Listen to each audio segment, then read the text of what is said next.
the church celebrates two great saints, Saints Peter and Paul, our first pope and our greatest of all the evangelists. St. Peter and Paul actually went on mission one time together, and they had some success, but they came back and vowed to never go on mission again together. They did not really get along. And for now, all eternity, they'll be seen together, St. Peter and Paul. And ultimately, we see them together in their martyrdom,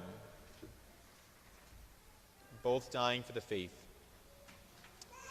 But we see two drastically different people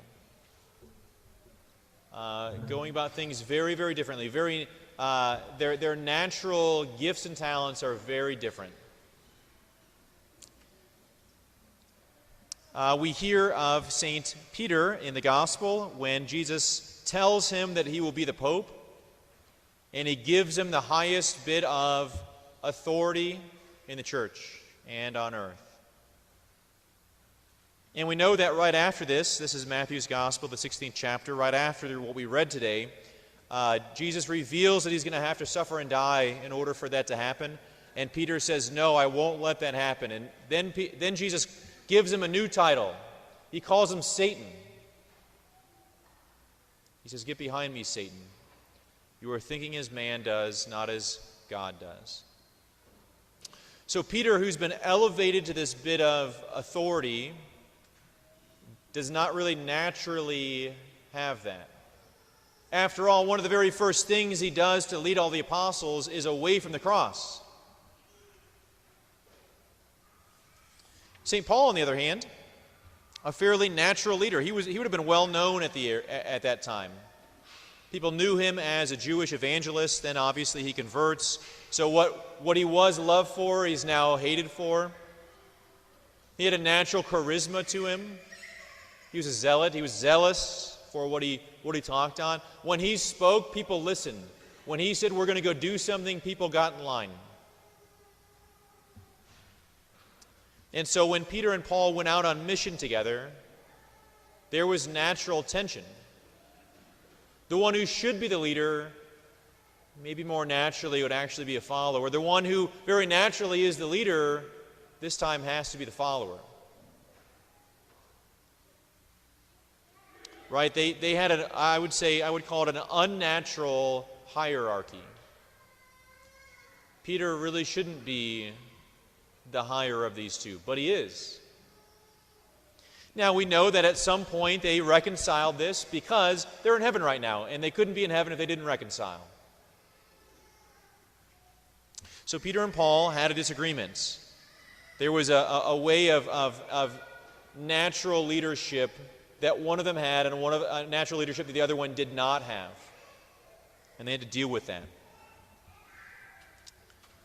I think this happens actually in our families all the time. Those of you who have had to care for your parents, right? Parents are meant to care for their kids, not the other way around. Older siblings are supposed to care for their younger siblings, but sometimes it doesn't always happen.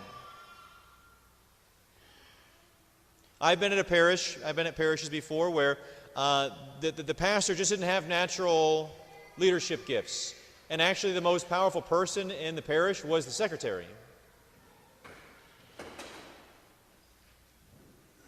Right? Sometimes the people who have the most natural ways of leading have to take a step back and be cared for by somebody else. So again, I came right after my mom passed away and shared bits and pieces of the story. I want to share just a little bit of my dad's life today. So when I was growing up, there was a picture that my dad valued, and it was always out. Every house that he lived in, every place that he lived in, there was always this picture out. And that picture was the only picture that we had of our family being whole before my parents separated. My parents separated when I was 3 years old. I don't really have many memories of them together. The one memory that I think that I have of them, my mom was upstairs yelling at my dad, and my dad was walking down the spiral staircase, and he was, well, he was pointing towards heaven, but not with his pointer fingers. It was another finger, but not his pointer finger. That's the only memory I have. So this picture is the only evidence that I had of a family being whole.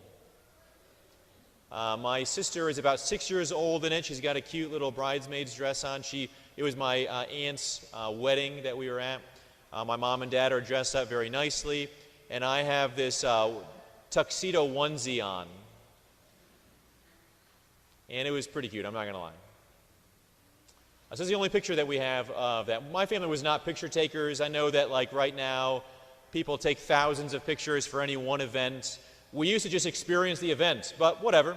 So we have this one picture of our family being together. My dad cherished that photo. My dad was a good man, is a good man, but he lacked in kind of natural virtue. He probably should have been an AA. He chain smoked. He kind of talked like a truck driver might talk. So he had a lot of failures, a lot of faults, but he was a good man and loved his family very well. As I was getting older and into high school, and I had a job working at a restaurant, and had a little bit of exposable money, he had to begin to ask me to help him financially. He just wasn't good with finances. I think it's written on every father's heart to always provide for their family. And I think it would be difficult for any father to humble themselves enough to walk to one of their kids at this point who's in high school and say, I can't make ends meet, can you help me? And my dad had to do that actually several times. And I was always grateful to get to help.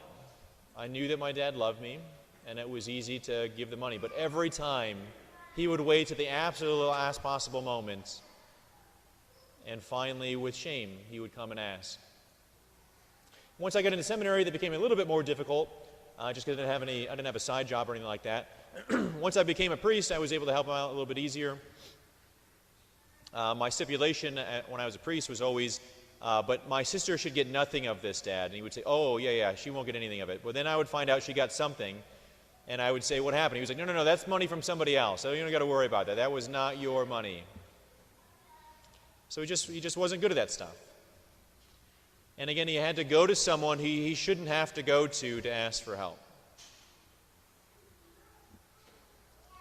Right, I think that was tough on my dad, but again, I commend him for being a good enough man to just go in and ask, and knowing that his son wanted to help him. Right, there can be unnatural ways of hierarchy, of needing to care for others. And sometimes the one who's meant to care for us, we have to care for them. A few months ago, I stumbled across this video on YouTube of someone singing a song. I was very moved by it and have immediately sent it to Father Meyer. He sent his quick response of, got it. And but I knew that meant he didn't actually listen to the song. And then 2 months later, he emails me, dude, you got to hear this song. And I was like, dude, I already sent the song to you. You didn't listen the first time. The song is by James Blunt. I think he's a famous singer. I don't know anything about him. I don't think that this song is particularly famous, but he's a well-known artist. It was on, the video was of a young man singing the song on one of those shows where they sing songs and get judged on. I think it's, whatever, one of the ones, Ninja Warrior, Music Stars, whatever. So he's singing it. And it's a song about a son and a father, and his dad had just recently died. And he actually struggles to get through the song, but the ones who struggle the most to get through the song are the judges. Just a very moving song. So I want to sing just a little bit of it for you. It sounds kind of like this. Oh, before they turn off all the lights, I won't read you your wrongs or your rights. The time is gone. Oh, I'll tell you good night, close the door. I'll tell you I love you once more. The time is gone, so here it is. I'm not your son, you're not my father. We're just two grown men saying goodbye. No need to forgive, no need to forget. I know your mistakes and you know mine. And while you're sleeping, I'll make you proud. So, Daddy, won't you just close your eyes? Don't be afraid, it's my turn to chase the monsters away. Right after my dad passed away, I had to, of course, go into his house and get all the stuff that we needed to kind of finish everything. And so I got into his house. It was very messy. And I got to where his important documents were. I knew where they were. And on top of it was that picture. I was not shocked by that. I knew that was going to be there.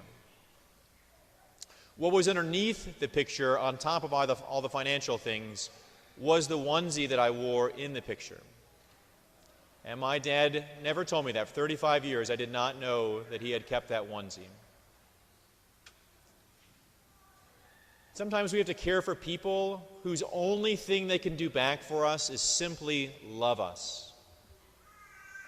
Before Mass today, you very heroically, possibly awkwardly, had to turn to someone next to you and ask for a prayer.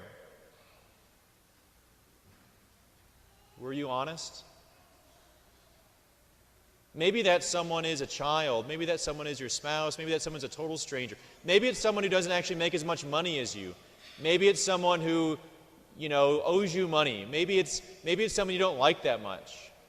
Maybe it's someone you don't respect. Were you honest with them? St. Peter shows us something very profound today, and so does St. Paul. An unnatural hierarchy. Are you allowing others to pray for you, those who might seemingly be below you? On this great feast day, we're reminded of something amazing. Regardless of someone's state in life, they can intercede for you and I. But we have to allow them to do that. Sometimes someone below us, we have to let care for us. Sometimes we have to let them pray for us. Sometimes we have to let them chase the monsters away.